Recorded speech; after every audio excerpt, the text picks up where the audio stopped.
எல்லோருக்கும் எல்லாம் என்ற தத்துவத்தின் அடிப்படையில் பல்வேறு திட்டங்களை முதலமைச்சர் நிறைவேற்றி வருவதாக அமைச்சர் மையநாதன் தெரிவித்தார். மயிலாடுதுறை மாவட்டம் குத்தாலத்தை அடுத்த கோமல் ஊராட்சிகள் 42.65 லட்சம் ரூபாய் மதிப்பீட்டில் கட்டப்பட்ட ஊராட்சி செயலகத்தின் திறப்பு விழா இன்று நடைபெற்றது. மாவட்ட ஆட்சியர் மகாபாரதி தலைமையில் பிற்படுத்தப்பட்டோர் நலத்துறை அமைச்சர் மையநாதன் சிறப்பு அழைப்பாளராக பங்கேற்று புதிய கட்டடத்தை ரிப்பன் வெட்டி திறந்து வைத்தார். அப்போது பேசிய அமைச்சர் மையநாதன், எல்லோருக்கும் எல்லாம் என்ற தத்துவத்தின் அடிப்படையில் அடித்தட்டு மக்கள் பயன்பெறும் வகையில் முதலமைச்சர் பல்வேறு திட்டங்களை நிறைவேற்றி வருவதாக தெரிவித்தார். அனைவருக்கும் எடுத்துக்காட்டாக விளங்கும் ஒரே தலைவராக முதலமைச்சர் மு.க.ஸ்டாலின் உள்ளதாகவும் அவர் பெருமிதம் தெரிவித்தார்.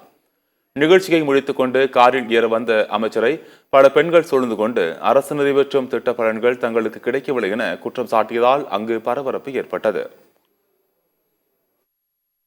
எல்லாம் என்கின்ற தத்துவத்தின் அடிப்படையில் நமது முதலமைச்சர் ஆட்சி நடத்தி கொண்டிருக்கிறார்.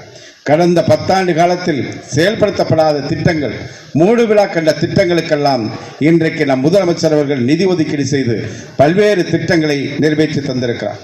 திட்டங்களாக நாம் பார்க்கிறோம். கிட்டத்தட்ட பெண்களுக்கான கட்டணமில்லா விடியல் பேருந்து பயணம் பல கோடி பேர் பயணித்திருக்கிறார்கள். அதேபோல மக்களை தேடி மருத்துவம், இல்லம் தேடி கல்வி, இன்னுயிர் காப்போம் நம்மை காக்கும் 48, இப்படி அடுக்கடுக்கான திட்டங்கள்.